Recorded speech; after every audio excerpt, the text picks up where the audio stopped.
Hello dear aspirants, welcome to the official channel of জ্যোতিষ টিউর। তো আজকেও আমরা চলে আসলাম একটু অন্যরকমের ক্লাস নিয়ে। তোমরা যেমন জানো যে আজকে দেখতেই পাচ্ছ যে WBCS প্রিলিমসের জন্য আমরা আজকে কিছু ইতিহাসের কিছু কোশ্চেন প্র্যাকটিস করব। সো দি সাউন্ড একদম ক্লিয়ার আছে তো? দেখো তো, মোটামুটি ইতিহাসের কিছু MCQ সেশন আমরা আজকে করি, দেখবো কিছু কোশ্চেন আজকে আমরা দেখার চেষ্টা করি। আচ্ছা, চলে যাচ্ছি সময় নষ্ট না করে আমাদের প্রথম কোশ্চেনে। দেখো, ইতিহাসের এখানে বেশ কিছু মিক্সড কোশ্চেন আমরা আজকে নিয়ে এসেছি। ফার্স্ট কোশ্চেন বলা হচ্ছে, earliest fossil remains of archaic Homo sapiens has been found. অর্থাৎ এই যে fossil remains, just a minute, তো fossil remains of archaic Homo sapiens, Homo sapiens মানে মানুষ। তো মনে করো যে মানব যে আছে তাদের যে ফসিল রিমেইনস, তাদের জীবাশ্ম, সেটার উদাহরণ আমরা অ্যাকচুয়ালি কোথায় পেয়েছিলাম? শিবালিক হিলসে, নর্মদা ভ্যালিতে, নাল্লামালাই হিলসে, ছোটনাগপুর প্লেটুতে। তো তোমরা এখানে দেখো, এইটা হচ্ছে আমরা নর্মদা ভ্যালি যে আমাদের রয়েছে, সেই পশ্চিম বাহিনী নদী নর্মদা, সেই নর্মদা ভ্যালি উপত্যকাতে কিন্তু আমরা earliest fossil remains of archaic Homo sapiens আমরা কিন্তু পেয়েছিলাম। এখানে একটু এক্সপ্লেনেশনটা দেখে নাও। The first evidence of man or Homo sapiens was found in India, in western Narmada region of Madhya Pradesh. তোমরা জানো ভারতের যে মধ্যপ্রদেশ রাজ্য আছে, সেই মধ্যপ্রদেশের নর্মদা নদীর যে ওয়েস্টার্ন নর্মদা রিজিয়ন যে আছে সেখানে পাওয়া গেছে। ইট ওয়াজ ফার্স্ট ডিসকভার্ড ইন 1982। 1982 সালে কিন্তু এই যে হোমোসেপিয়েন্সের যে আর্লিয়েস্ট ফসিল রিমেইনস, অবশিষ্টাংশ ফসিলের, সেটা কিন্তু আমরা ডিসকভার করতে পেরেছিলাম। ওকে, এবার দেখো next question, earliest evidence of settled agriculture in the subcontinent comes from. Subcontinent বলতে উপমহাদেশ। তো বলছে প্রাচীনতম কিসের নিদর্শন বলতো? এগ্রিকালচার।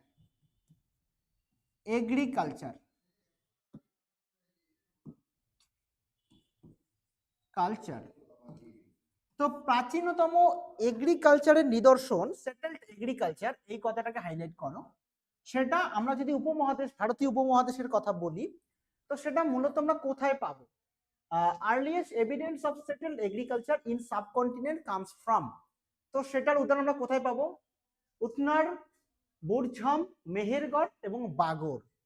তো এটার অ্যাকচুয়াল উত্তর হচ্ছে মেহেরগড়, যেটা পাকিস্তান, বর্তমানের পাকিস্তানের যে বালুচিস্তান প্রদেশ আছে সেখানে। তো দেখো মেহেরগড়, এক্সপ্লেনেশন দেখো, located in Pakistan province of Balochistan, Mehrgarh provides the earliest evidence of settled agriculture.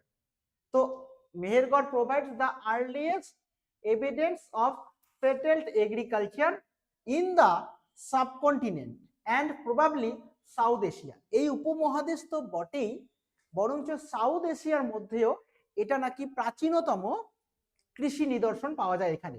It is considered a precursor of Indus valley civilisation.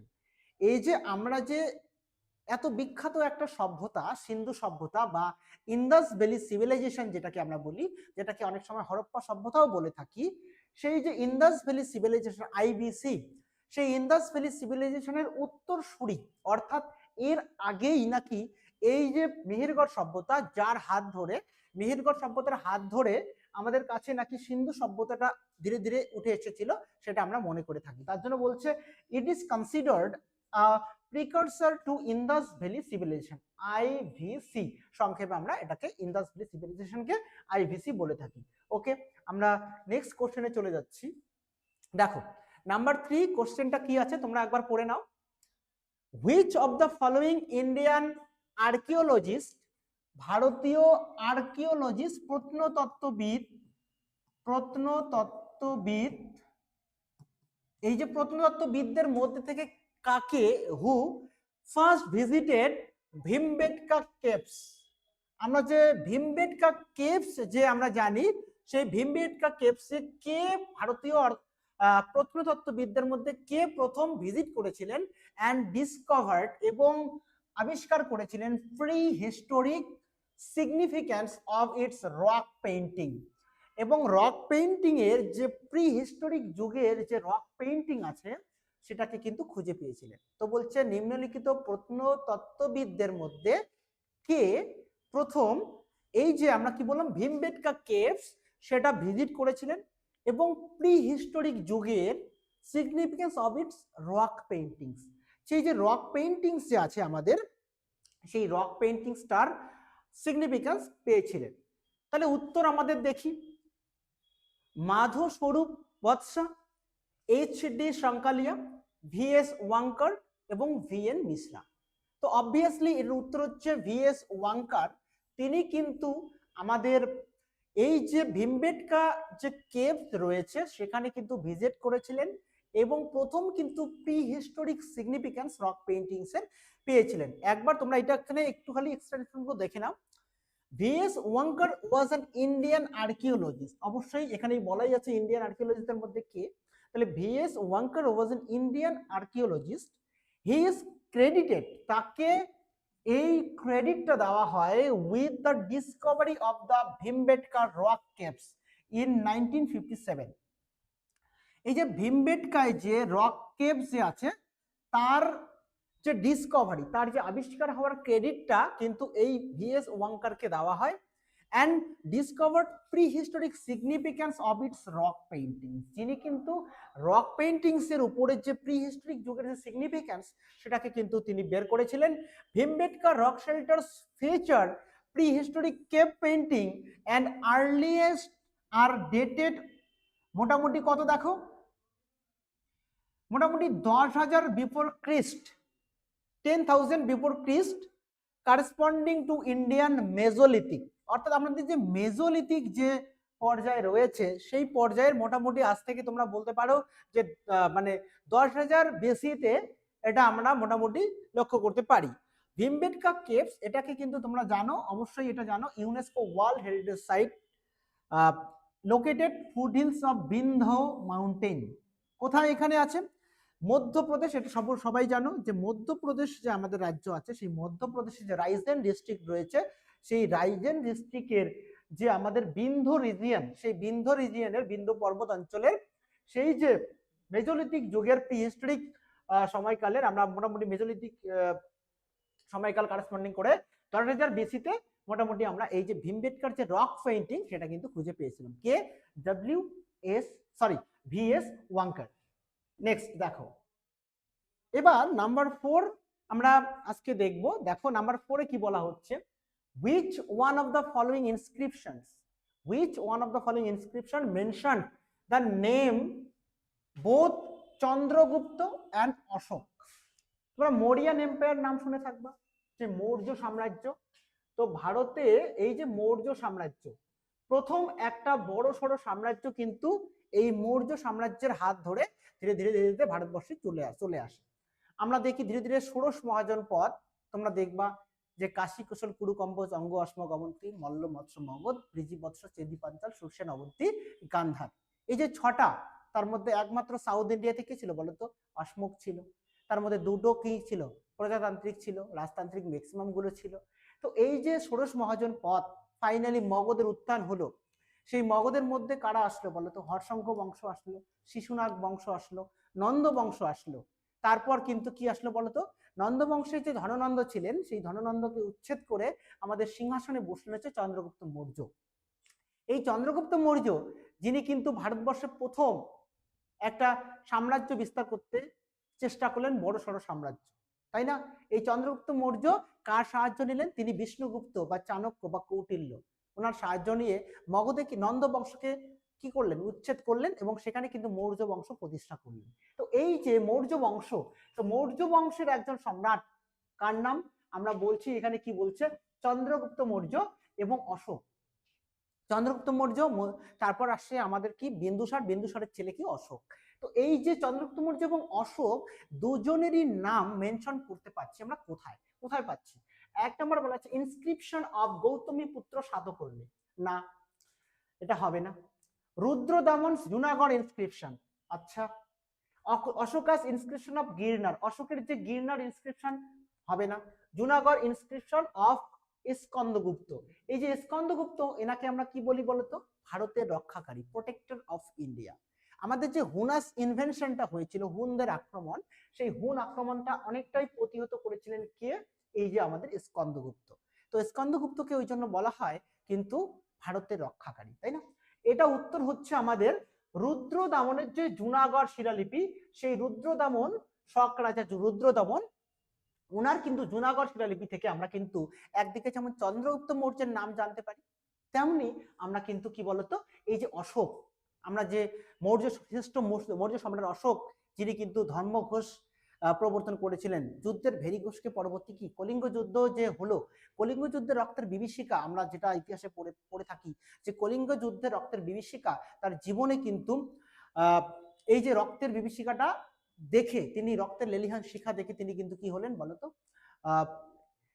তার যে মেন্টালিটি সেটা কিন্তু চেঞ্জ হয়ে গেল। তিনি কি করলেন?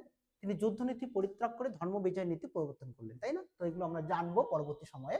দেখো, the name of both Chandragupta Maurya and Ashok is mentioned in Rudradamon Junagadh inscription. Ashok বলো আর চন্দ্রগুপ্ত মৌর্য বলো, দুজনেরই নাম আমরা কিন্তু রুদ্রদমনের জুনাগড় শিলালিপিতে পেয়ে থাকি। ওকে, it is a Sanskrit prose inscription engraved on a rock by western Kshatrps Rudradamon 1. তো এই যে রুদ্রদমনের কর্তৃক যে ওয়েস্টার্ন মানে পশ্চিমী যে শকদের যে রাজা, সত্রপ বলা হয় ওনাদেরকে, তো সেই রুদ্রদমনের একটা কি বলতো সংস্কৃত প্রোস ইনস্ক্রিপশন, প্রোস মানে কি বলতো গদ্য। তো এই যে প্রোস ইনস্ক্রিপশন, এটা মনে রাখো, রুদ্রদমনের যে জুনাগড় শিলালিপি সেটা কিন্তু গদ্যে লেখা এবং এটা সংস্কৃত ভাষায়। সেটা কোথায় খোদাই করা আছে বলতো? সেটা খোদাই করা হয়েছিল এই যে রুদ্রদমনের কর্তৃক। ওকে, this inscription is written about the year 150 AD, মোটামুটি 150 AD নাগাদ এটা কিন্তু এনগ্রেভ করা হয়েছিল। It is located near Girnar hill at Junagadh in the state of Gujarat. আমরা কারেন্টলি যে গুজরাট দেখি, সেই যার কিন্তু সমুদ্র উপকূল সবচেয়ে বেশি আছে গুজরাট, ভূগোলের একটা কোশ্চেন, এবং সেকেন্ড আমরা দেখি অন্ধ্রপ্রদেশে, তাই না? তো এই যে গুজরাট, সেই আরব সাগরের তীরে যে গুজরাট আছে, সেই গুজরাটের কিন্তু এই যে গিরনার হিল যেটা জুনাগড়ে আছে, সেই গিরনার হিল অঞ্চলে আমরা কিন্তু এই রুদ্রদামনের শিলালিপিটা পেয়েছি। তাহলে গেল আমাদের কি বলো, চন্দ্রগুপ্ত মৌর্য এবং অশোক দুজনেরই নাম আমরা কিন্তু রুদ্রদামনের জুনাগড় শিলালিপিতে পাই 150 AD নাগাদ, এটা এনগ্রেভ করা হয়েছিল। ওকে, দ্য ইনস্ক্রিপশন অফ হাতি গুম্ফা is the source of information about who is king. হাতিগুম্পা শিলালিপি is the source, উৎস of information, মানে কার তথ্য আমরা পাই about who is king। হাতিগুম্পা শিলালিপি খুব ইম্পর্টেন্ট একটা শিলালিপি। এই যে হাতিগুম্পা শিলালিপি থেকে আমরা কার সম্পর্কে জানতে পারি?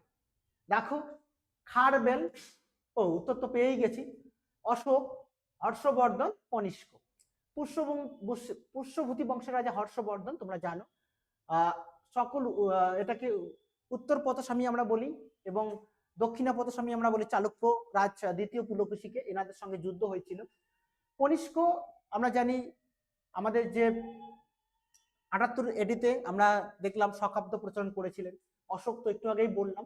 তো এই যে কলিঙ্গ যে রাজ ছিল খারবেল, এটা তোমরা হয়তো এখানে পেয়ে থাকবে যে খারবেলের সম্পর্কে কিন্তু আমরা হাতিগুম্পা শিলালিপি থেকে জানতে পারি। The inscription of Hathigumpha is the source of information about Kharbel. তো খারবেল সম্পর্কে কিন্তু হাতিগুম্পা শিলালিপি আমাদের দিচ্ছে। It consists of 17 lines incised in deep cut Brahmi letters, এটা মনে রাখো।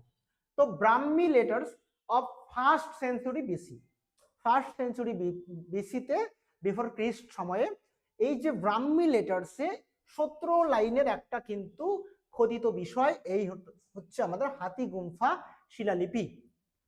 খারবেল ওয়াজ আ কলিঙ্গ কিং, এই যে আমি একটু আগে বললাম যে কলিঙ্গ রাজ, তো কলিঙ্গ রাজ খারবেল, তাই না? তো কলিঙ্গ রাজ ছিলেন Kharavela. He is believed to have been a follower of Jainism. এবং মনে রাখো এই যে কলিঙ্গরাজ খারবেল তিনি কিন্তু জৈন ধর্মের পৃষ্ঠপোষক ছিলেন বলে মনে করা হয়।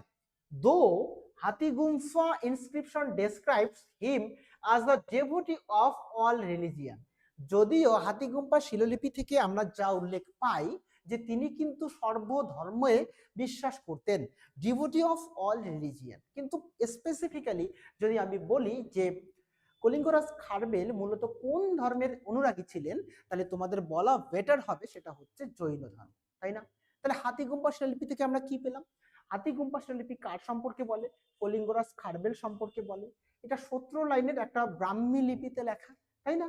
এটা আমরা এই যে আমরা মনে করি যে হি ইজ বিলিভড, দেখো he is believed to have been a follower of Jainism, তাকে মনে করা হয় তিনি জৈনিজমের জৈন ধর্মে তিনি পৃষ্ঠপোষক ছিলেন। বাট এই যে হাতিগুম্ফা ইনস্ক্রিপশনে আমরা জানতে পারি যে তিনি কি ডিভোটি অফ অল রিলিজিয়ান।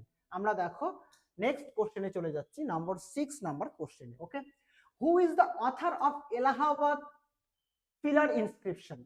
এটার তোমরা আর একটা নাম জানো, এলাহাবাদ প্রশস্তি যেটাকে আমরা বলে থাকি। তো এলাহাবাদ প্রশস্তি, এলাহাবাদ প্রশস্তি, তাই না? এইটা তো তোমরা জানোই। তো এলাহাবাদ প্রশস্তি, বেঙ্গলি স্পেলিং আমার মিস্টেক হলে প্লিজ কিছু মনে করো না। তো এলাহাবাদ প্রশস্তি এটা হচ্ছে Allahabad inscription. Who is the author of Allahabad pillar inscription? এর অথর কে? তোমরা জানো রুদ্রদামন হবে না, হরিসেন, আচ্ছা এটাই হবে উত্তর। সমুদ্রগুপ্ত, হ্যাঁ, আর বানভট্ট।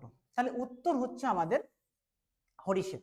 দেখো হরিসেন এক্সপ্রেশনটা একটুখানি দেখে নেই। Harisena inscribed a long poem on Samudragupta. যদি বলতো কোন রাজার সম্পর্কে, তাহলে উত্তর হতো আমাদের সমুদ্রগুপ্ত। এই সমুদ্রগুপ্তেরই সভাকবি ছিলেন আমাদের হরিসেন। এই যে হরিসেন কিন্তু সভাকবি ছিলেন সমুদ্রগুপ্তের। তিনি তার যে রাজা কে সমুদ্রগুপ্তকে নিয়ে তিনি একটা লম্বা কবিতা লিখলেন on the Ashokan pillar at Allahabad. এলাহাবাদে যে অশোকান পিলার রয়েছে সেই পিলারের মধ্যে হরিসেন সমুদ্রগুপ্তের সভাকবি, এই হরিসেন সমুদ্রগুপ্ত সভাকবি যিনি, তিনি কিন্তু সমুদ্রগুপ্তকে নিয়ে এলাহাবাদে অশোকান যে পিলার রয়েছে তার উপরে একটা লম্বা কবিতা লিখলেন, তার জয়গাথা। He was the court poet, ও আচ্ছা লেখাই আছে সভাকবি। তাহলে এই যে he was the court poet সভাকবি অফ সমুদ্রগুপ্ত, সালটা দেখো সমুদ্রগুপ্তের সময় দেওয়া আছে 335 এডি থেকে 380 এডি পর্যন্ত আ গুপ্ত ডাইনাস্টি রুলার, যিনি গুপ্ত বংশের একজন রাজা ছিলেন সমুদ্রগুপ্ত, তাই না? তো এই আমরা জানলাম যে সমুদ্রগুপ্তের সভাকবি হরিসেন তিনি কিন্তু এলাহাবাদ প্রশস্তি বা এলাহাবাদ পিলার ইনস্ক্রিপশন যেটা কিন্তু রচনা করেছিলেন। অশোকান যে পিলার রয়েছে এলাহাবাদে সেই অশোকান পিলারের মধ্যে এটা কিন্তু ইনস্ক্রাইব করা হয়েছিল, এটা সম্বন্ধে আমরা জানলাম। ওকে, এবং তার রাজত্বকাল আমরা করো 335 এডি থেকে 380 এডি, মোটামুটি এই সমুদ্রগুপ্ত শাসন করেছিল। এবার নাম্বার 7, এটা কি রকম হলো ব্যাপারটা? বোগাসকই ইজ ইনস্ক্রিপশন বিকজ, আচ্ছা অ্যাকচুয়ালি এই কোশ্চেনের টাইপ মিস্টেক হয়েছে, আমি কোশ্চেনটা বলে দিচ্ছি। এখানে সম্ভবত কোশ্চেনটা ছিল যে বোগাসকই যে ইনস্ক্রিপশন রয়েছে, উত্তরটা দেখে আমি আইডিয়া নিচ্ছি যে বোগাসকই ইনস্ক্রিপশন যেটা রয়েছে এই ইনস্ক্রিপশন থেকে আমরা কিসের আইডিয়া পাই। অপশনগুলো এখানে রয়েছে, যাই হোক এটা কোনো কারণে কোশ্চেনটা তাড়াহুড়ো করতে গিয়ে হয়তো ভুল করে ফেলেছি আমি। It is known as significant trading centre between Central Asia and Tibet. এই যে বোগাসকই শিলালিপি, কোশ্চেনটা আমি তোমাদের বলে দিলাম যে বোগাসকই শিলালিপি থেকে আমরা কি জানতে পারি, ওর ইম্পর্টেন্স কি। বোগাসকই শিলালিপি এটা কি সেন্ট্রাল এশিয়া মানে মধ্য এশিয়ার সঙ্গে তিবেত মানে তিব্বতের কি ট্রেডিং রিলেশনটাকে বর্ণনা করে? হবে না উত্তর। The original text of Vedas was composed there, বেদের অরিজিনাল টেক্সটগুলো সেখানে কম্পোজ করা হয়েছিল। আচ্ছা, ইনস্ক্রিপশন ফাউন্ড হেয়ার, এই যে বোগাসকই যে ইনস্ক্রিপশনটা পাওয়া গেছে, mention the names of Vedic gods and goddess, অবশ্যই এটা উত্তর হবে।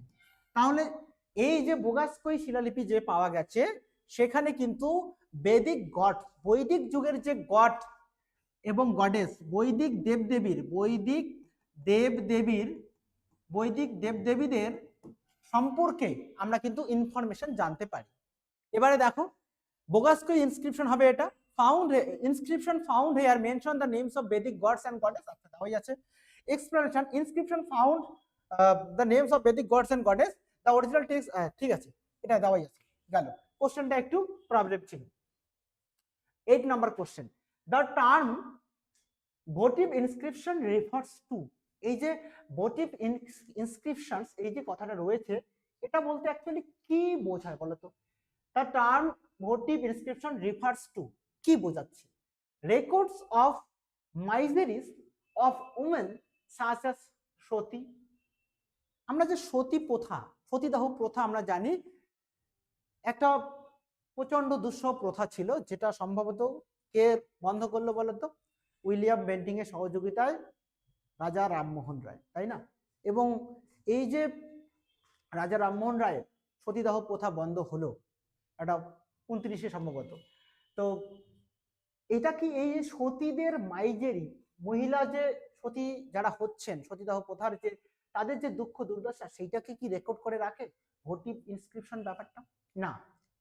Gifts made to religious institution, ধর্মীয় উদ্দেশ্যে যে দানগুলো করা হতো, গিফট উপহারগুলো দেওয়া হতো, সরি, সেটা সম্পর্কে কি এটা আমাদেরকে কিছু বলে? অবশ্যই এটাই হবে উত্তর। Royal orders and decision of the kings, না। Account of sacrifices done by kings during their consecration ceremony, না এটাও হবে না।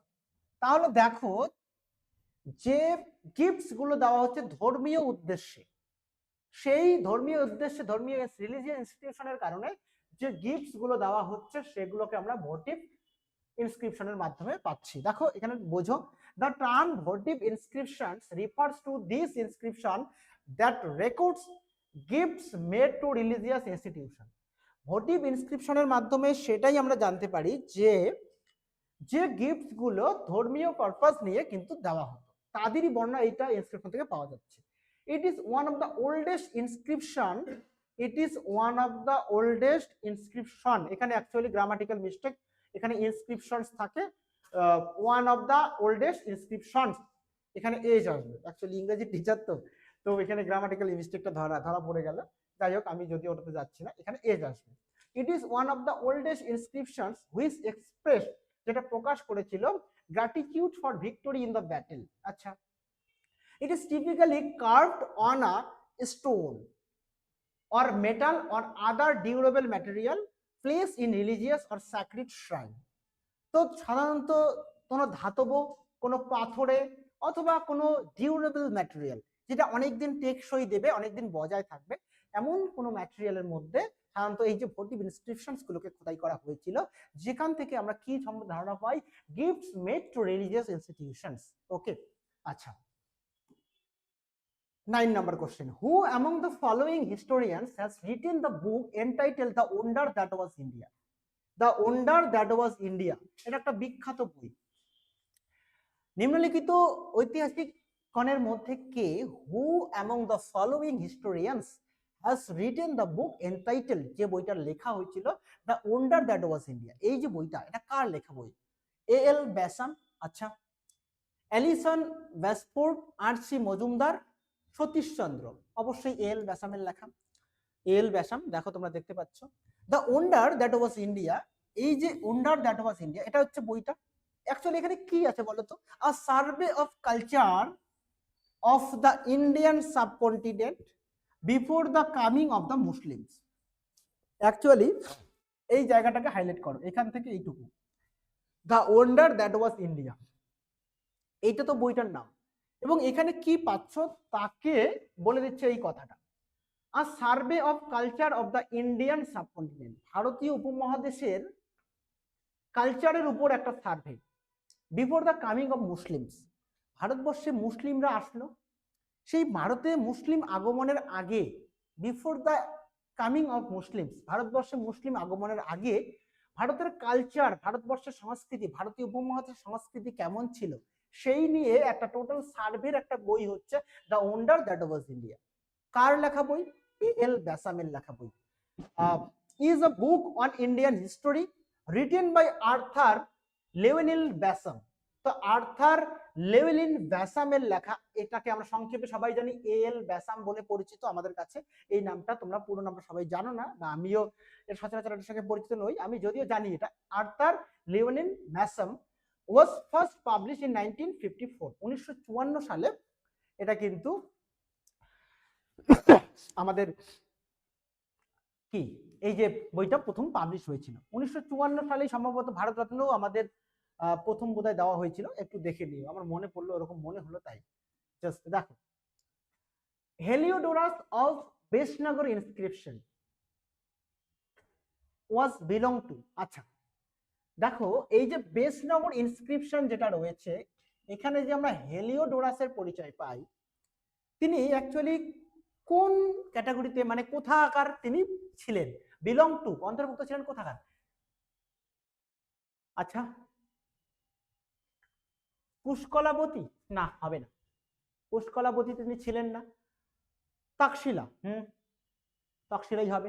সকলা হবে না, মথুরা হবে না, তাহলে এটা এটা এটা হচ্ছে না, এটা অ্যাকচুয়ালি তক্ষশিলা। তো আমরা বেশনগর ইনস্ক্রিপশনে যাকে আমরা পাই তার নাম হচ্ছে হেলিওডোরাস। তো এই যে বেশনগর ইনস্ক্রিপশনে যে হেলিওডোরাসের আমরা যে মেনশন পাচ্ছি, তিনি actually belongs to Takshashila.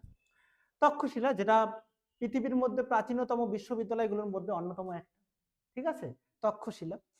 Heliodorus of Besnagar inscription was belong to the Takshashila, এই যে তক্ষশিলার অন্তর্ভুক্ত। He was an Indo Greek ambassador, তিনি একজন কিন্তু ইন্দো গ্রিক, যেমন ইন্দো গ্রিক শাসক কে ছিলেন বলতো? মিনান্দার। তিনি একজন ইন্দো গ্রিক অ্যাম্বাসেডর, রাষ্ট্রদূত।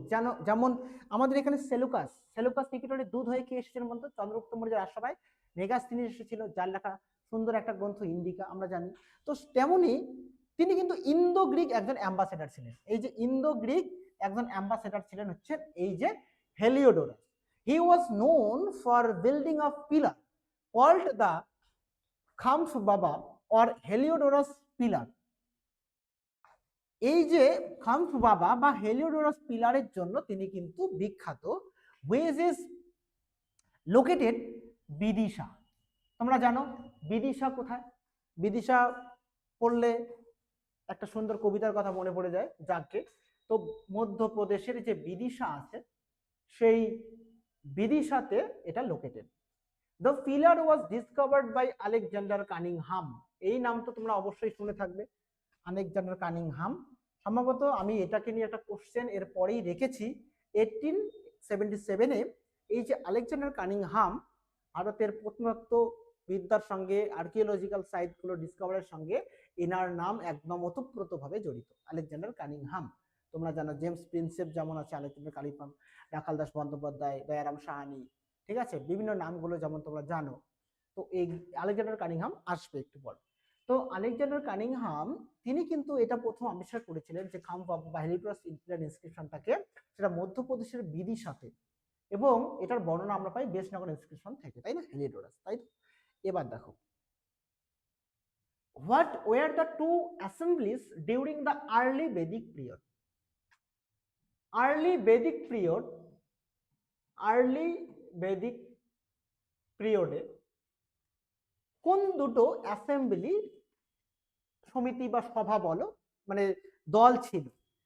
সমিতি, সভা, সভাও ছিল সমিতিও ছিল, সমিতি আর সঙ্গম এটা তো যাবে না, বোথ এ অ্যান্ড বি, তাহলে সভা ছিল সমিতি ছিল, দুটোই ছিল। এবার সভা আর সমিতি একটু ধারণা নাও। Sabha and Samiti were the names of the particular location, were the names of the particular location and the meeting, মানে এখানে বোঝাচ্ছে যে সভা সমিতি দুটো পৃথক দল ছিল। সমিতি meetings were held on regular basis, তার মধ্যে সমিতির যে মিটিংস গুলো হতো, অধিবেশনগুলো, সেগুলো রেগুলার বেসিসে হতো, and administrative issues were discussed openly. এবং তখনকার সময় এই যে সমিতির যে মিটিংগুলো রেগুলার বেসিসে হতো এবং অ্যাডমিনিস্ট্রেটিভ প্রশাসনিক যে আলোচনাগুলো হতো সেগুলো কিন্তু জনসমক্ষে প্রকাশ্যে সবার সামনে কিন্তু করা হতো। Since the king was chosen by both Sabha and Samiti, এবং রাষ্ট্রনায়ক অর্থাৎ রাজা নির্বাচনের ক্ষেত্রে সভারও যেমন গুরুত্ব ছিল, সমিতিরই তেমন গুরুত্ব ছিল, বাট সভাটা রেগুলার বেসিসে হতো না, সমিতিটা কিন্তু তাদের অধিবেশনগুলো কিন্তু রেগুলার বেসিসে হতো। যেহেতু দুটোই গুরুত্ব ছিল, রাষ্ট্রনেতা বলা ভালো বা রাজা বলা ভালো, তো রাজা নির্বাচনের ক্ষেত্রে যেহেতু সভা এবং সমিতি দুটোরই গুরুত্ব ছিল, তার জন্য both Assembly's had power over the king. তো রাজার ক্ষেত্রে, রাজাকে পরিচালনা করার ক্ষেত্রে সভারও কিন্তু অনেকটা গুরুত্ব ছিল, সমিতিরই কিন্তু অনেকটা গুরুত্ব ছিল। তো দুটোর কারোরই গুরুত্বকে আমরা কিন্তু নেগলেক্ট করতে পারি না। Prayag Prashasti tells about the military campaign of, এই যে প্রয়াগ প্রশস্তি, এটা কার সামরিক অভিযান সম্পর্কে বলে? মিলিটারি ক্যাম্পেইন, সামরিক অভিযান। তো প্রয়াগ প্রশস্তি থেকে আমরা কার সামরিক অভিযান সম্বন্ধে জানতে পারি? চন্দ্রগুপ্ত মৌর্য, চন্দ্রগুপ্ত 1, আচ্ছা, সমুদ্রগুপ্ত, চন্দ্রগুপ্ত 2, আর হচ্ছে কুমারগুপ্ত। কুমারগুপ্ত 1 কি করেছিল বলতো? কুমারগুপ্ত 1 কে বলা হচ্ছে নালন্দা বিশ্ববিদ্যালয়ের প্রতিষ্ঠাতা। আর হ্যাঁ, নালন্দা, ঠিক আছে। তো দেখো এখানে আছে, ওই জন্য বলে দিলাম। তো Prayag Prashasti tells about the military campaign. Prayag Prashasti থেকে আমরা কার সামরিক অভিযানের কথা জানতে পারি? প্রয়াগ প্রশস্তি থেকে অবশ্যই সমুদ্রগুপ্ত সম্বন্ধে জানতে পারবো, সমুদ্রগুপ্ত সম্পর্কে। প্রয়াগ প্রশস্তি বা এলাহাবাদ পিলার ইনস্ক্রিপশন, একটু আগে যেটা আমরা বললাম, এর আগেও ছিল, হরি সেনের লেখা, is a very important epigraphic evidence belongs to the period of Gupta empire. তো গুপ্তা এম্পায়ার সম্পর্কে আমাদের বলে হরি সেন, তার court poet Hari Sen authored this inscription, তিনি এটা করেছিলেন। This inscription suggest that Samudragupta, এটা আমাদেরকে সাজেস্ট করে যে Samudragupta defeated several kings of northern India, Samudragupta উত্তর ভারতের অনেক বেশ কিছু রাজাকে নাকি পরাজিত করেছিলেন। তো সমুদ্রগুপ্ত সম্পর্কে তোমরা একটু ইতিহাসে পড়ে নেবে ভালো করে, গুপ্ত সাম্রাজ্য যখন যাবা। সমুদ্রগুপ্ত একটা ক্রুশিয়াল পয়েন্ট, সেখানে কিন্তু সমুদ্রগুপ্তের কি কি উপাধি আছে, সমুদ্র উত্তর ভারতের কোন কোন রাজাকে পরাজিত করলেন এবং দক্ষিণ ভারতে কাকে পরাজিত করলেন। উত্তর ভারতে তিনি যে যুদ্ধনীতি নিলেন, দক্ষিণ ভারতের ক্ষেত্রে কিন্তু তাই তিনি অ্যাপ্লাই করেননি। তো অনেক নীতি আছে, গ্রহণ পরিমক্ষ নীতি, ধর্ম নীতি, সেই জিনিসগুলো, দিগ্বিজয় নীতি আর ধর্ম গ্রহণ পরিমক্ষ নীতি, বিভিন্ন রকম নীতি আছে, এগুলো একটুখানি দেখে নিবা। আমি জাস্ট এখন তো এমসিকিউ ডিসকাশন করছি, তো এগুলোতে একটু জাস্ট এক্সপ্লেন করার চেষ্টা করছি। আমি তোমাদের সাথে জাস্ট প্র্যাকটিস করতেছি, তোমাদের সাথে, তোমরাও যেমন এগুলো জানো, তো প্রশ্নগুলো একবার দেখো, তোমাদেরও জানা হবে, আমিও তোমাদের সাথে সাথে প্র্যাকটিস করছি। ব্যাস। মেনশন, সরি, হ্যাঁ, mention of which of the following river in Rigveda, আমাদের যে 4টা বেদ রয়েছে, ঋগ, সাম, যজুর্বেদ এবং অথর্ববেদ, তাই না? তো ঋগ্বেদ তার মধ্যে সবচেয়ে প্রাচীনতম, suggest the Aryan's connection with Afghanistan, যে আর্যদের নাকি আফগানিস্তানের সঙ্গে একটা যোগাযোগ ছিল, সংযোগ আছে। তো এটা কোন বেদ থেকে, না, কোন নদী, which of the following river, আচ্ছা আচ্ছা, কোন নদী বলছে যে আর্যদের আফগানিস্তানের সঙ্গে কানেকশন আছে? দেখো, কুভা রিভার বা ক্রুমু রিভার, এই রিভারটা মনে করো, আশিকিনী, পুরুষেনী, বিপাশা, শতদ্রী, এটা বিপাশা মানে বিপাশা আর কি, বিতস্তা, চন্দ্রভাগা, ইরাবতী, বিপাশা, শতদ্রী, তোমরা জানো পঞ্চনদের দেশ পাঞ্জাব, তো এগুলো যে জানো। তো কুভা বা ক্রুমু নদী, যেটা কুভা ক্রুমু দুটোই বলা হয়, এই যে নদীটা, এটা অ্যাকচুয়ালি আফগানিস্তানের একটা নদী। দেখো এখানে আসবে, আই থিঙ্ক কুভা বা কাবুল, কুভা বা কাবুল, সরি একটা জিনিস ভুল করলাম, কুভা বা কাবুল আর ক্রুমুটা আলাদা, হ্যাঁ, কুরুম বলা হয় সেটাকে। তো কুভা বা কাবুল এবং ক্রুমু নদী, যেই যে নদীগুলো, এই যে কুভা বলো আর ক্রুমু বলো, এই যে নদীগুলো মেনশনড ইন ঋগ্বেদা, যেটা ঋগ্বেদে আমরা যাদের উদাহরণ পাই, মেনশন পাই, সেইগুলো suggest that Aryans connection with Afghanistan, আফগানিস্তানের সঙ্গে আরিয়ানদের মানে আর্যদের যোগাযোগের কথাকে কিন্তু বলে। Kubha river is located in the modern day of Afghanistan. আজকে ভারতের যদি উত্তর পশ্চিম সীমান্তে তুমি যাও, তাহলে কি পাকিস্তান, তার উপরে কি আফগানিস্তান আছে। তো এই আফগানিস্তানে যেহেতু বর্তমানে এই যে কুভা রিভারটা লোকেটেড, তাহলে এই কুভা বা ক্রুমু রিভার, এই যে দুটো রিভার যে আছে, যেটাকে অনেক সময় কুরুমু বলা হয়, এই রিভারগুলো আমাদের কার সময় ধারণা দিচ্ছে যে আর্যদের, তার মানে আফগানিস্তানের সঙ্গে যেহেতু প্রেজেন্ট ডে এই যে কুভা রিভারটা আফগানিস্তান, বর্তমান আফগানিস্তানের লোকেটেড, তার মানে সাজেস্ট করে যে আরিয়ানরা may have been migrated from Central Asia to India. কারণ এটা বোঝাচ্ছে যে আরিয়ানরা এই যে মধ্য এশিয়া থেকে ধীরে ধীরে আফগানিস্তান হয়ে ভারতের দিকে মাইগ্রেটেড হয়েছিল, ভারতের দিকে প্রবেশ করেছিল। এই ধারণাটা আমরা কিন্তু আস্তে আস্তে একটা আইডিয়া পাই। দেখো next, the rulers of which of the following dynasty, নিম্নলিখিত কোন বংশের রাজা, the rulers of which of the rulers of which of the following dynasty have been called Shiva Parvatiya in Purana. Shiva Parvatiya পুরাণে শিব পার্বতীয় বলে কোন রাজাগুলোকে মেনশন করা হয়েছে? বাকাটক্স হবে না, ইক্সাবাকুস, এই যে অবশ্যই এটা ইক্সাবাকুস যারা আছেন তারা কিন্তু আমাদের বলা হচ্ছে যে শিব পার্বতীয় পুরাণে যাদেরকে শিব পার্বতীয় বলা হচ্ছে। শক্ত হবে না, খারবেলসরাও হবে না, তাহলে অপশন বি হবে।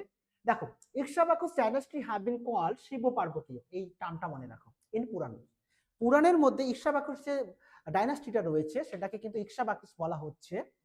The dynasty is known as Andhra Ikshvakus. এই যে বর্তমানে যে অন্ধ্রপ্রদেশ তোমরা জানো, আমরা যদি ইস্টার্ন কোস্ট বরাবর যদি আমরা যাই, আমাদের ওয়েস্ট বেঙ্গল, দেন তোমরা ধীরে ধীরে উড়িষ্যাতে প্রবেশ করবা, উড়িষ্যার নিচে গেলে কি অন্ধ্রপ্রদেশ যাবা।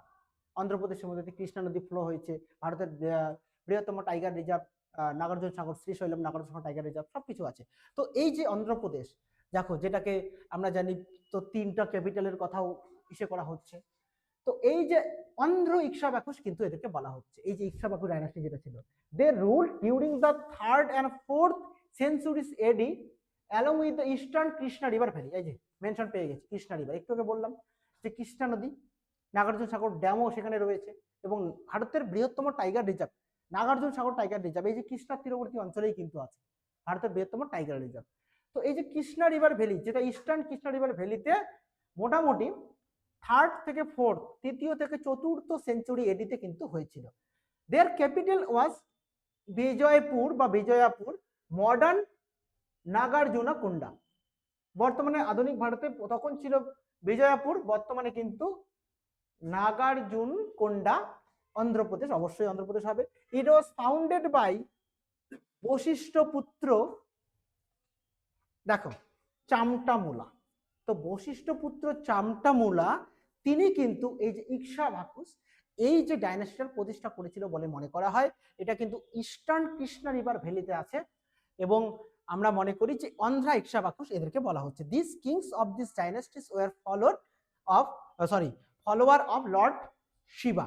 এরা কিন্তু শৈব ধর্মের উপাসক বলে মনে করা হয়। এই যে ইক্সাবাকুস ডাইনাস্টি, যারা অন্ধ্রপ্রদেশের ইক্সাবাকুস বলে আছে, বশিষ্ঠ পুত্র দেখো তোমরা চামটামুলা, যাদের আমরা কি বলি যে প্রতিষ্ঠাতা ফাউন্ডার হিসেবে মনে করি, it was founded by Vasishtha Putra Chamtamula. আমরা মনে করি this dynasties were the follower of lord Shiva, তারা শিবের উপাসক বা পূজারী বা কি বলতে পারি অনুরাগী বলেছিল বলে মনে করা হয়। Where did Gautam Buddha attain nirvana বা এনলাইটমেন্ট? নির্বাণ লাভ করা বা এনলাইটেনমেন্ট, উচ্চারণটা আটকে গেছে। তো নির্বাণ বা এনলাইটেনমেন্ট গৌতম বুদ্ধ কোথায় লাভ করেছিল? লুম্বিনী হবে না, সারনাথে হচ্ছে প্রথম ধর্মমত প্রচার। কুশীনগরের দেহত্যাগ করেছিলেন। বোধগয়াতে তিনি কিন্তু নির্বাণ লাভ করেছিলেন, অর্থাৎ তার যে সাধনা, সেই সাধনা তিনি জয়লাভ করেছিলেন এবং তিনি মোক্ষ পেয়েছিলেন। মোক্ষ জ্ঞান লাভ করা, সেইটাকে বলা হচ্ছে নির্বাণ, আর ইংরেজিতে বলা হচ্ছে এনলাইটেনমেন্ট। বোধগয়া, হি অ্যাটেইনড, তিনি অর্জন করেছিলেন নির্বাণ ইন বিহারের বোধগয়াতে।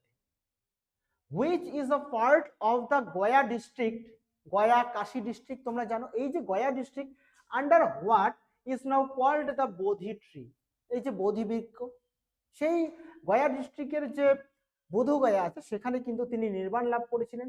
He decided to attain enlightenment after fighting of an evil spirit name মারা at the age of 35, after which he became a Buddha।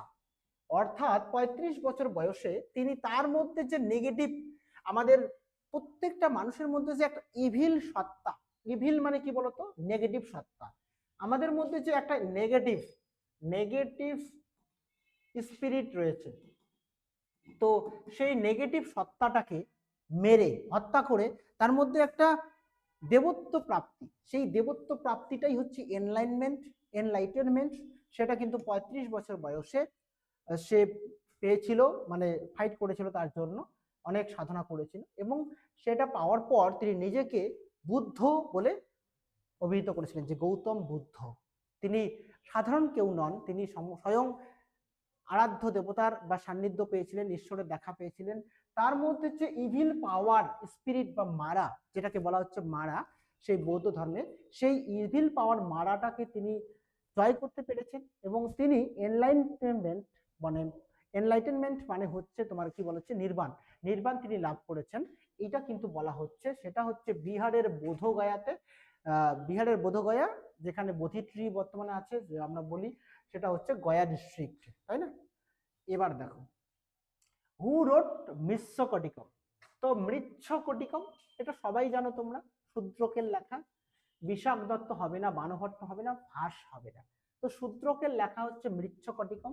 এক্সপ্লেনেশনটা একটু দেখে নিই। Mrichchhakatikam is a Sanskrit play is composed by Shudraka. এই যে শূদ্রকের দ্বারা রচনা করা মৃচ্ছকটিকম একটা সংস্কৃত প্লে, নাটক, সংস্কৃত নাটক, তাই না? সংস্কৃত একটা নাটক হচ্ছে মৃচ্ছকটিকম।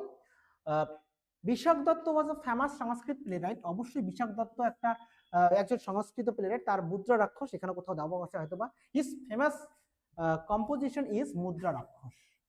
এখানে প্রত্যেকটা নামই কিন্তু বিখ্যাত, বানভট্টের বিখ্যাত লেখা আছে, বিশাখ দত্ত তো বললাম মুদ্রা রাক্ষস, ভাসের রচনা আছে। তো মুদ্রা রাক্ষস হচ্ছে আমাদের কার বলতো? মুদ্রা রাক্ষস আমাদের বিশাখ দত্তের, আর শূদ্রকের হচ্ছে আমাদের মৃচ্ছকটিকম, তাই না? ওকে, সংস্কৃত প্লে। দ্য বুক রাস তরঙ্গিনী, এই তো সবাই জানো, রিটেন বাই কলহন। তো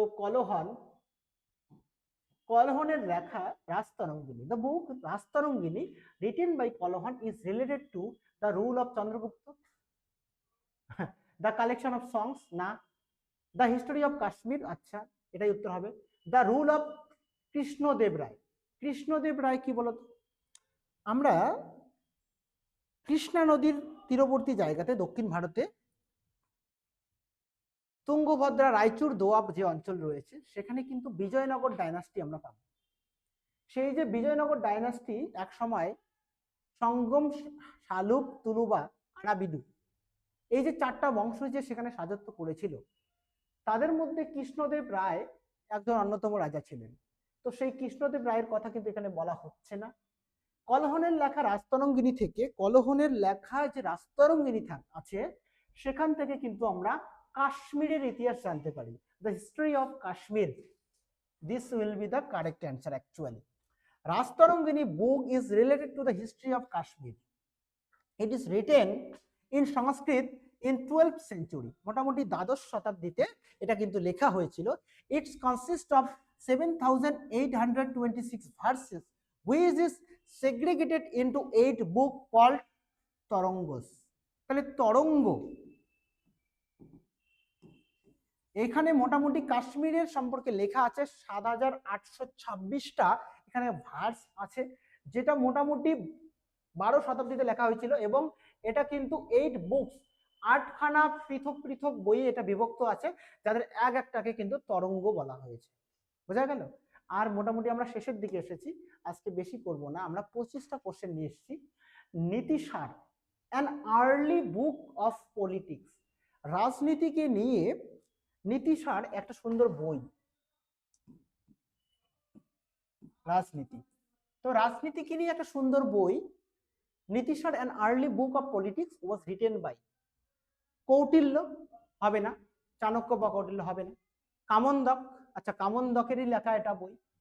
চড়ক হবে না, চড়ক সুশ্রুত তোমরা জানো, এটা হচ্ছে বি কামন্দক, হ্যাঁ কামন্দক। দ্য নীতিশার, এই যে Nitisara an early book of politics, politics রাজনীতিকে নিয়ে একটা সুন্দর প্রথম দিকের বই, ওয়াজ রিটেন বাই কামন্দক, এটা কামন্দকের লেখা একটা বই, বুঝলাম।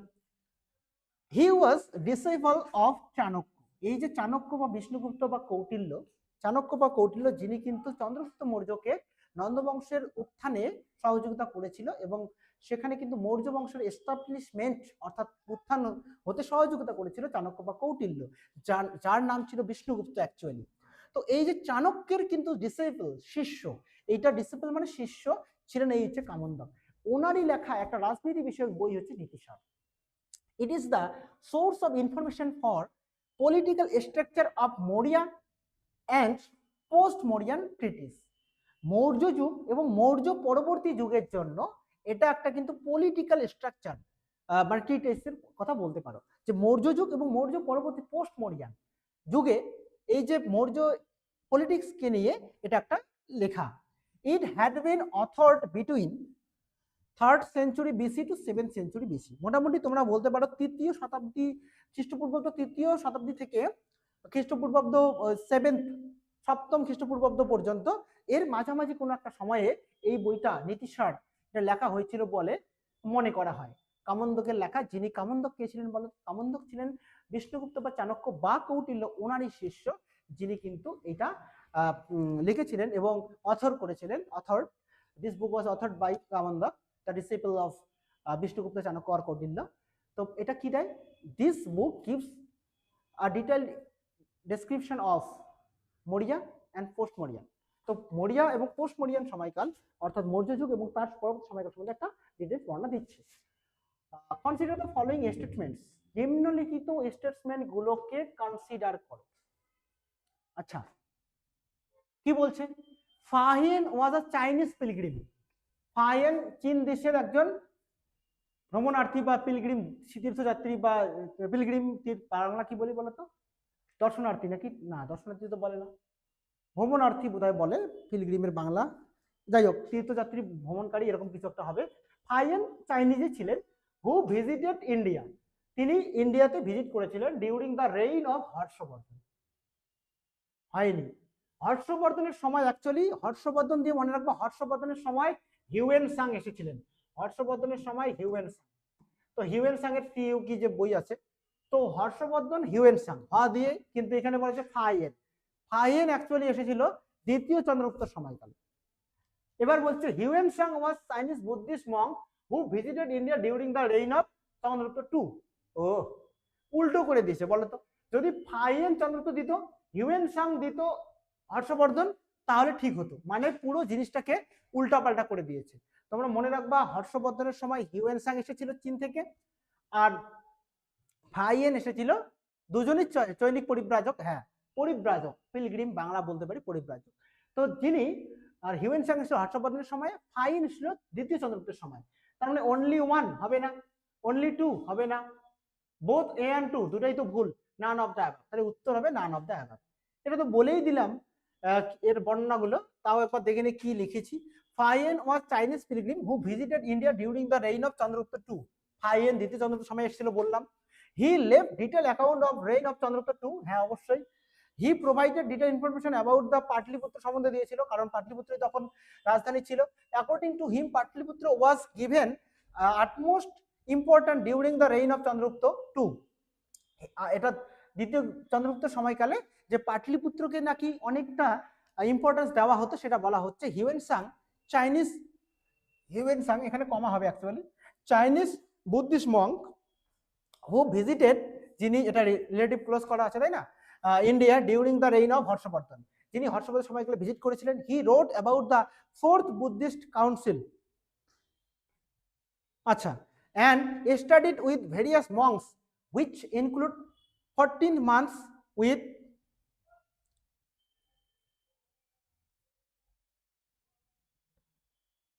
এক মিনিট উইথ বিনীত প্রভা। এই যে হর্ষবর্ধন যখন আমাদের এখানে এসেছিলেন, তখন যখন হর্ষবর্ধন কেন বলছি, সরি হিউয়েন সাং যখন এসেছিলেন, তিনি কিন্তু কার সময় বলতো, হর্ষবর্ধনের সময় যখন হিউয়েন সাং এসেছিলেন, তিনি কিন্তু হিউয়েন সাং এর সময় যে ফোর্থ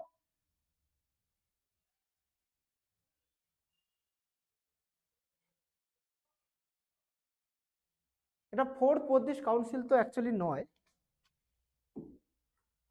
মানে এখানে কোন কাউন্সিলের কথা বলা হচ্ছে বলতো? একটা গঙ্গা নদীর তীরে একটা যে হর্ষবর্ধনের সময় একটা বৌদ্ধ সংগতি হয়েছিল, সেই সংগতির কথা এখানে বলা হচ্ছে। তো হর্ষবর্ধনের সময় যে বৌদ্ধ সংগতিটা হয়েছিল, সেই এখানে কি বলছে actually, E road about the Buddhist council, এটা বুদ্ধিস্ট কাউন্সিল হবে না অ্যাকচুয়ালি, ঠিক আছে? তো এখানে বুদ্ধিস্ট কাউন্সিল, এটা এখানে হর্ষবর্ধনের সময় একটা কাউন্সিল হয়েছিল, সেই ফোর্থটা নয় এটা। তো সেই কাউন্সিল, হ্যাঁ এই জায়গাটা একটু দেখে নিয়ে, তো আমারও কনফিউজিং হয়ে গেছে, এটা ফোর্থ সম্ভবত এটা হবে না। তো এটুকু মনে রাখো যে হর্ষবর্ধন হিউয়েন সাং এর সময়, হিউয়েন সাং হর্ষবর্ধনের সময় এসেছিল, এবং ফাহিয়েন তৃতীয় চন্দ্রের সময় এসেছিল, এবং ওনার আমলে হর্ষবর্ধনের সময় একটা সম্মেলন হয়েছিল, ওই সম্মেলনের সম্বন্ধে ডিটেলস এখানে বলা আছে, কিন্তু সেটা আমার যতদূর মনে পড়ছে সেটা তো ফোর্থ বুদ্ধিস্ট কাউন্সিল তো সেটা ছিল না, কারণ ফোর্থ বুদ্ধিস্ট কাউন্সিল প্রথম, দ্বিতীয়, তৃতীয়, চতুর্থ, এটা কাশ্মীরের জলন্ধরে হয়েছিল বুদ্ধিস্ট কাউন্সিল, তাহলে এখানে ফোর্থ হবে না এটা। এমনকি আই থিঙ্ক এখানে তো ওই ফোর্থ বুদ্ধিস্ট কাউন্সিলের কথা এখানে বলেনি, এটা সম্ভবত হর্ষবর্ধনের রাজত্বকালে যে একটা হয়েছিল সেটার কথা এখানে ইন্ডিকেট করা হচ্ছে। দেখে নিই একটুখানি, the 3S system divided into stone, bronze and iron from the collection of Copenhagen Museum was coined by, এই যে stone age, bronze age, iron age, collection of Copenhagen museum was coined by, এটা এই যে টার্মটা, এটা Copenhagen মিউজিয়ামের যে আছে সেটা কার দ্বারা টার্ম করা হয়েছে? Thomson, Lubbock, Taylor, Childe. এটা হচ্ছে থমসনের দ্বারা, এই যে stone age, bronze age, iron age, the 3S system divided into stone, bronze and iron, stone, bronze and iron from the collection of the Copenhagen Museum, আচ্ছা, was coined by Christian Jorgensen Thomsen, আচ্ছা এখানে পুরো নামটা দিয়েছে Christian জোগেনসেন থমসেন।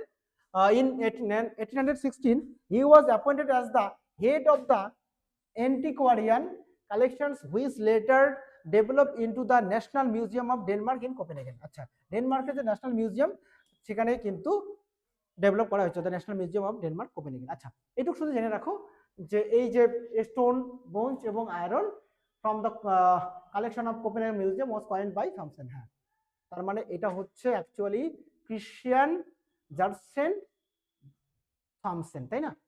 Copenhagen, Denmark Copenhagen, হ্যাঁ ঠিক আছে, museum না, ঠিক আছে। Who was the writer of Buddhacharita, এই তো তোমরা জানো, এটা কি বুদ্ধ ঘোষ, বুদ্ধ ঘোষ বলে কেউ আছে? ছাড়ো, অশ্ব ঘোষ, অশ্ব ঘোষ অবশ্যই আছে। নাগার্জুন হবে না, হবে না, ও এটা কেন হবে না, অশ্ব ঘোষ, এটা বুদ্ধ ঘোষ হবে না, অশ্ব ঘোষই তো উত্তর হবে। পানিনি, পানিনির কি, পানিনির হচ্ছে অষ্টাধ্যায়ী, তো এটা হবে না। তাহলে অশ্ব ঘোষ লিখেছিল বুদ্ধচরিত। বুদ্ধচরিত ওয়াজ রিটেন বাই অশ্ব ঘোষ, আর রাইটার অ্যান্ড বুদ্ধিস্ট ফিলোসফার, একদিকে একাধারে তিনি একজন লেখক এবং Buddhist philosopher. Epic poem on the life of Gautam Buddha, Gautam বুদ্ধের জীবনকে নিয়ে বুদ্ধচরিত, নাম থেকে বুঝতে পারছো বুদ্ধচরিত, তাই না? তো বুদ্ধ চরিত, গৌতম বুদ্ধের জীবনকে নিয়ে বুদ্ধচরিত, অশ্ব ঘোষের লেখা, আর রাইটার অফ হয়ে গেল an epic poem গেল। It consists of 28 cantons and was composed in the Sanskrit language, এইটু জানে রাখতে পারো যে 28টা ক্যান্টনে এটা বিভক্ত ছিল, এবং এটা কিন্তু সংস্কৃত ল্যাঙ্গুয়েজে লেখা হয়েছিল। আমরা কোনটা, বুদ্ধচরিত, যেটা কার লেখা বলো তো, অশ্ব ঘোষের লেখা বুদ্ধচরিত, 28টা ক্যান্টনে বিভক্ত আছে এবং সংস্কৃত ভাষায় লেখা আছে। কার সম্পর্কে? বৌদ্ধ, গৌতম বুদ্ধ সম্পর্কে। The first human fossil was found from which river valley of India, এই কোশ্চেনটা রিপিট। প্রথম মানুষের ফসিল কোথায় পাওয়া গেছে? আমরা প্রথম কোশ্চেনে আই থিঙ্ক এটা ছিল বোধহয় নর্মদা ভ্যালি, রিপিট কোশ্চেন এটা। The first human fossil was found from Narmada valley in the Madhya Pradesh. The man belongs to the category of homo erectus ক্যাটাগরিতে ছিল। It belongs to the late Pleistocene period. It's believed that homo erectus inhabited the planet across 1.8 million to 2 lakhs years ago. 2 lakhs তো নাকি? এটা জানতে হবে না তোমাদের, just এইটুকুই জানো যে fossils, human fossils was found from which river valley, এটা আপনাদের জানি, এটা হচ্ছে আমাদের নর্মদা রিভার ভ্যালি। একটা প্রথম কোশ্চেনেই ছিল আমাদের। এবার দেখো নেক্সটে, which among the following Harappan site is not located in Gujarat? গুজরাটে কোনটা নয়? সুরকোটাটা, আচ্ছা, ধোলাবিরা, লোথাল, লোথাল তো অবশ্যই পোর্ট ছিল, ধোলাবিরা, আচ্ছা, বানোয়ালি, বানোয়ালি নয়, এই বানোয়ালিটা নয়। দেখো বানোয়ালি ওয়াজ এক্সকেভেটেড মানে খনন করা হয়েছিল বাই আরএস বিস্তের দ্বারা খনন করা হয়েছিল 1974 এ, 1974 সালে। বানোয়ালিটা অ্যাকচুয়ালি কোথায় আছে তো বলো তো? হরিয়ানা। তো হরিয়ানাতে অ্যাকচুয়ালি বানোয়ালি, হ্যাঁ হরিয়ানাই আছে। ইম্পর্টেন্ট ফাইন্ডিংস কি পাওয়া আছে এখানে? বিডস পাওয়া গেছে, বার্লি পাওয়া আছে। প্রি হরপ্পান এবং হরপ্পান কালচার এই দুটো সময়েরই কিন্তু জিনিস আমরা এখানে কিন্তু এভিডেন্স পেয়েছি। প্রি হরপ্পান এবং হরপ্পান কালচার দুটো সময়কারী আমরা কিন্তু নিদর্শন আমরা কিন্তু বানোয়ালি যেটা হরিয়ানাতে আছে সেটা আমরা পাই। হরিয়ানা, পাঞ্জাব, চণ্ডীগড়, হরিয়ানা, চণ্ডীগড়। পাঞ্জাব এবং হরিয়ানা দুটোরই রাজধানী কিন্তু Chandigarh. Which rock shelter in India has largest number of paintings? ভারতের কোন রক শেল্টারে সবচেয়ে বেশি সংখ্যক লার্জেস্ট নাম্বার অফ পেইন্টিং রয়েছে? খাগড়িয়া, ভীমবেটকা, লেখনিয়া, আদমগড়। অবশ্যই Bhimbetka, Bhimbetka. Bhimbetka rock shelter in India has largest number of paintings. It consists of 7 hills and over 700 rock shelters. দেখো 7টা পাহাড়কে নিয়ে এবং 700রও বেশি রক শেল্টার্স কিন্তু ডিস্ট্রিবিউটেড ওভার 10 কিমি। মোটামুটি এই যে ভীমবেটকা থেকে 10 কিমি জায়গার মধ্যে মোটামুটি 700রও বেশি রক শেল্টার্স কিন্তু এখানে স্ক্যাটার্ড হয়ে আছে। This site has the oldest known rock art in this, as well as one of the largest prehistoric complexes. Largest prehistoric complexes এবং এই যে one of the oldest বলা হচ্ছে এখানে ইন্ডিজের মধ্যে, এখানে মোটামুটি কি বললাম যে ভীমবেটকা যে আছে সেটা কিন্তু মধ্যপ্রদেশের, ঠিক আছে। তো 700রও বেশি রক শেল্টার্স কিন্তু এখানে স্ক্যাটার্ড হয়ে আছে এবং 7টা পাহাড়কে নিয়ে কিন্তু এখানে মোটামুটি আছে। আজকের বোধহয় last question. According to the excavated evidence the domestication of animals began. Domestication কোথায় গেল? হ্যাঁ এটাই তো। ডোমেস্টিকেশন মানে কি বলতো? গৃহপালিত, মানে পশুকে যে পোষ মানানো। তো পশুকে যে পোষ মানানো হচ্ছে, ঘোড়া আমাদের পোষ মানলো, গরু, তাই না, কুকুর, এগুলোকে যে পোষ মানাচ্ছি আমরা। তো according to the excavated evidence যে পশুকে পোষ মানানো অফ ডোমেস্টিকেশন অফ অ্যানিমেলস সেটা কবে নাগাদ শুরু হয়েছে? লোয়ার প্যালিওলিথিক এজে কি? আচ্ছা হবে না। Middle palaeolithic age? না না হবে না। আপার প্যালিওলিথিক হবে না, মেজোলিথিক হবে। মেজোলিথিক, হ্যাঁ হ্যাঁ মোটামুটি মেজোলিথিকটা হওয়ার চান্স আছে, দেখি ঠিকই আছে। মেজোলিথিক, মেজোলিথিকে হবে, মেজোলিথিক। আচ্ছা হ্যাঁ মেজোলিথিকে হওয়ার চান্স আছে এগুলোর অস্পন অনুযায়ী, কারণ মেজোলিথিক এজ থেকেই আমরা অ্যানিমেলসকে ডোমেস্টিকেশন শুরু করলাম, ঠিক আছে। According to the excavated evidence the domestication of animals was started in Mesolithic period. হ্যাঁ around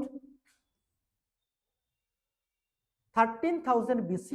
The earliest known evidence of a domesticated dog was found a cave in Iraq about 14,000 years ago. ইরাকে একটা কুকুরকে পোষ মানানোর একটা আমরা নিদর্শন কিন্তু পেয়েছিলাম মোটামুটি 14,000 বছর আগে। In middle east sheep was the first animal to be domesticated for food use. এবং মিডল ইস্টে, মধ্যপ্রাচ্যে তুমি যদি বলো, তাহলে ভেড়াকে প্রথম কিন্তু ডোমেস্টিকেটেড করা হয়েছিল কেন? খাদ্য হিসেবে ইউজ করার জন্য। The Mesolithic age was also known as middle stone age, মধ্যপ্রস্তর যুগ নামেও কিন্তু এটা পরিচিত। অ্যাকচুয়ালি এই কোশ্চেনটা আমার একটু কনফিউজিং ছিল, তো এটা আমার জানলাম যে মেজোলিথিক সময়ে অ্যাকচুয়ালি এটা করা হয়েছিল, ডোমেস্টিকেশন অফ অ্যানিমেলস। আর ইরাকে প্রথম নিদর্শন পাওয়া গেছিল কুকুরকে ডোমেস্টিকেটেড করার। আর যেটা আমরা মধ্যপ্রাচ্যের কথা যদি বলি, মিডিল ইস্টে যদি বলি, প্রথম কিন্তু ভেড়া, শিপ, ভেড়াকে পোষ মানানো হয়েছিল কেন বলতো? খাদ্য হিসেবে গ্রহণের জন্য। তো আমরা আজকে মোটামুটি ইতিহাসের কিছু কোশ্চেন আমরা প্র্যাকটিস করলাম। তো দেখো, আমাদের সবাই 2024-এর জন্য WBCS আমরা অ্যাপ্লাই করেছি। আমাদের এবার সবাই নিশ্চয়ই তোমরা বাড়িতে মক টেস্টগুলো দিচ্ছ। তো যত মক টেস্ট দিবা তত আমাদের কি বলতো জিনিসটা কতটা এগিয়ে আছে সেটা তোমরা নিজেরাই বুঝতে পারবে। তো আমি অফিসে থাকি, ভাবলাম যে মাঝে মধ্যে একটা করে ক্লাস জাস্ট প্র্যাকটিস করব, এমনিতেও সময় হয় না। তো দেখো তোমাদের আজকে একটুখানি প্র্যাকটিস করলাম। পড়া থেকে যদি কোথাও বাই চান্স আমি ভুল করে থাকি তো সেটা অজান্তেই হয়ে থাকবে, অবশ্যই সেটাকে তোমরা রেকটিফাই করে নেওয়ার চেষ্টা করো যদি অজান্তে কোথাও ভুল হয়ে থাকে। তো চলো, নেক্সট কোনো ক্লাসে আমরা আবার কোনো একটা কিছু MCQ বা কোনো কিছু নিয়ে ডিসকাশন করব। সবাই ভালো থাকো, দেখা হচ্ছে তোমাদের পরবর্তী কোনো সেশনে। ধন্যবাদ।